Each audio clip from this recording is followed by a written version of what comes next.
Straight Different with Dr. Wolf, the change agent.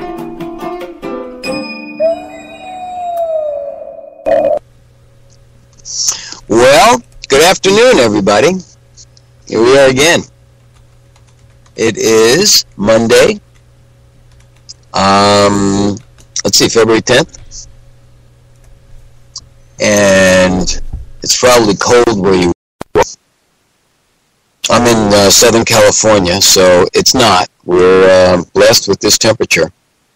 And we don't have to put up with all that freezing stuff you all got to put up with. I don't know how you do it myself. It's quite a challenge. I was raised on the East Coast, so I definitely know what it's like. But I don't think winters were the same back then.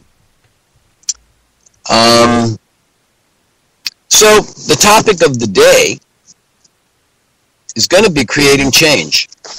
How do you create change?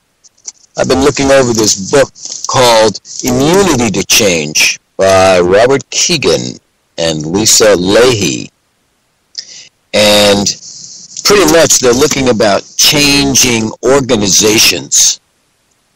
What does it take to change an organization? That's a big question, but you see, more personally, is what does it take to make a change in an area of one's life? There are some things you feel like you don't have any capacity to make the change. It's understandable. And you may not be able to do exactly what you want to do. But how do you go about creating change? So it could be change in how you want to educate your kids, for instance. Or change in how you're relating to other people. Maybe you want to change the amount of friendships that you have. Maybe you want to develop a friendship. Then there's always the romantic relationship that you would want to create. Or make a change in. Make a change in a romantic relationship. And so here we are, we're approaching Valentine's Day. That's not a bad thing to talk about. The story of Valentine's Day, there's mixed stories of it. I just read one this week where Valentine was a priest, and he did a wedding ceremony when he was in jail, and he got killed. And his betrothed sought out her lover, Valentine. There was another where he betrayed, another story where Valentine somehow betrayed a king. And the king decided that he was to be offed. And again, it was, where is my Valentine? He was somehow created into somewhat of a saint. The day of love and relationship. I don't quite know how that transition was made. So Valentine's Day is a day to honor, really, the people that you love. It's gotten taken over, of course, as a time to give cards, but it's a day to acknowledge the relationships that we have. And I think to just acknowledge it, instead of making it into this day of, oh, I have to, do this special love thing with you, or you feel obliged to get a card for somebody where maybe you're not actually feeling it. What if it was a day simply to honor the love and relationships that you have in your life? That would be a change. That would be a change. Maybe it's a phone call, even a tweet. And it would be a way of reaching out and letting people know that you hold them in your heart. I think that would be a nice way to celebrate the day. Take away some of the specialness of the day, that it's supposed to belong only if you have a special love in your life. And for many people who are in relationships, they don't feel like being lovey-dovey on Valentine's Day because of something that happened the night before or the week before. So we're going back to dealing with the emotions, the whole idea of emotional intelligence, knowing that your emotions can change kind of fluidly from situation to situation. Your emotions can change simply hormonally, mostly women, of course.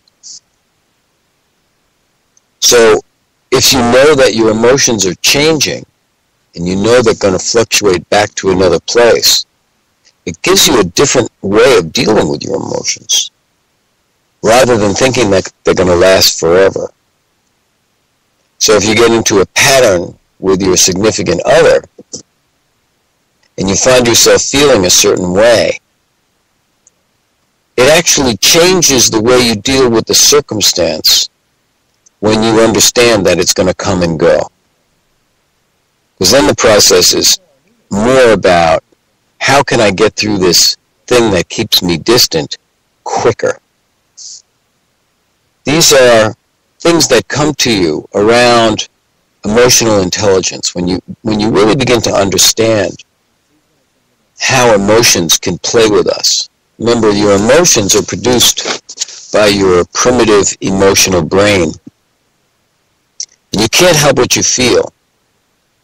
But we are responsible for how we express it. We certainly get to interpret the feeling.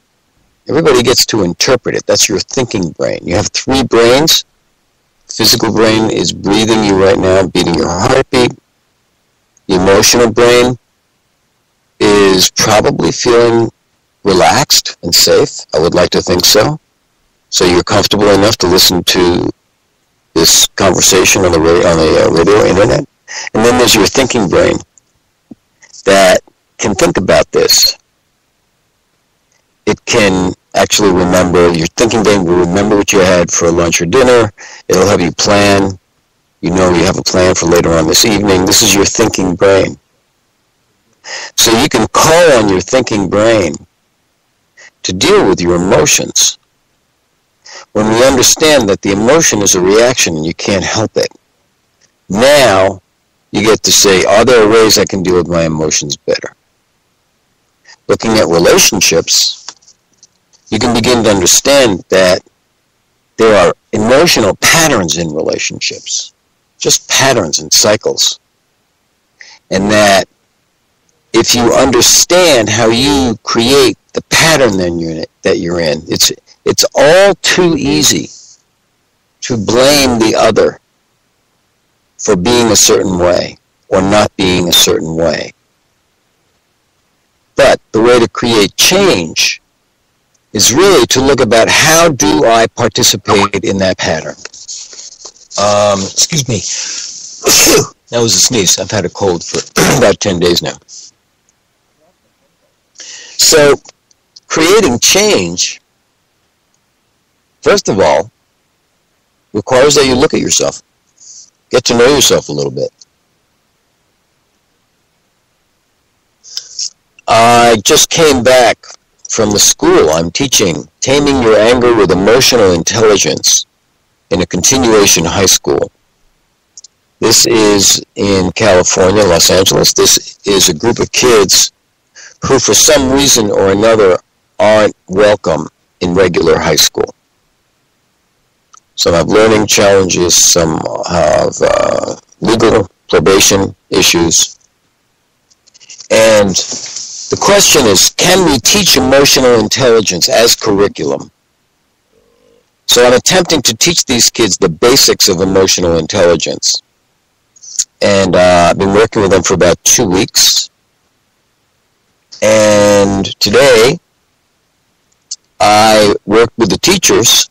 We talked about how they can begin to introduce the program into the classroom. Because now the kids all understand that their emotions are produced by some primitive part of their brain. And they don't want to experience negative consequences, so they can begin to apply some of the methods. But they're learning about emotional intelligence. I think this ought to be basic curriculum in education, instead of the focus being more and more It's like Bush's No Child Left Behind. The emphasis was totally on teaching to the test.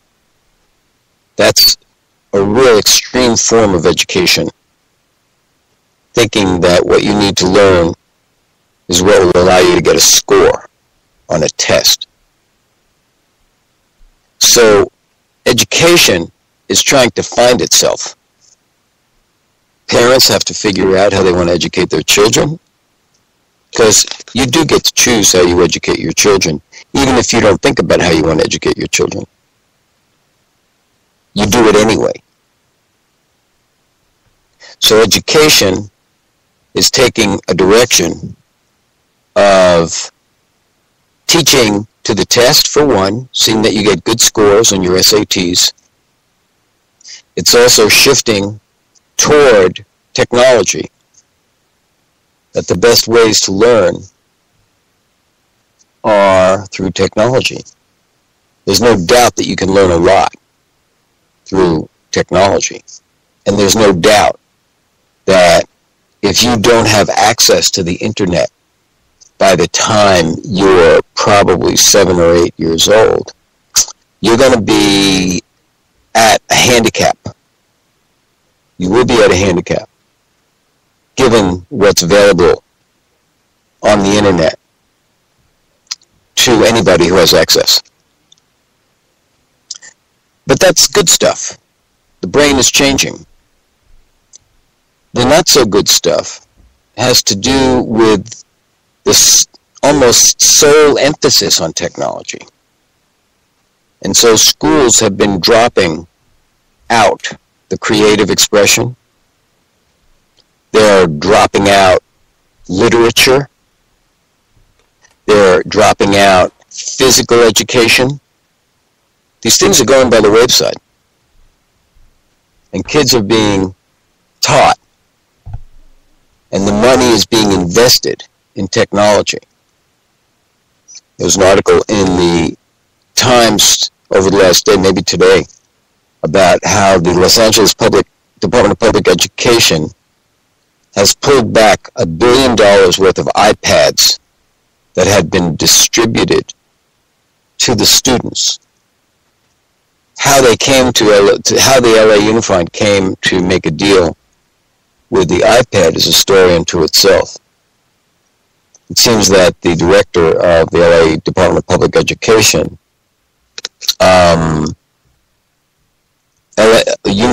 Los Angeles Unified Schools, I guess. I believe that he worked with Apple for a while and was a stockholder in Apple as well. Strange coincidences occur. But they had $1 billion. That's a lot of money spent on iPads.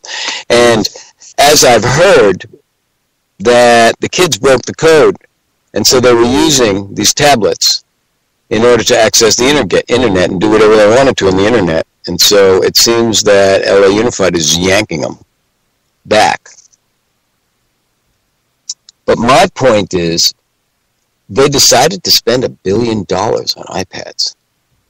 In today's day and age, that's a lot of money. That's a commitment. That's a commitment. That goes with Arnie Duncan, who's the Secretary of Education under Obama. That this is a national policy that we're seeing. I wonder how young the kids were when they started to give them. Because as I've mentioned, I've heard people talk about having little kids at the Apple store walking around with iPads. And I question what that does to the brain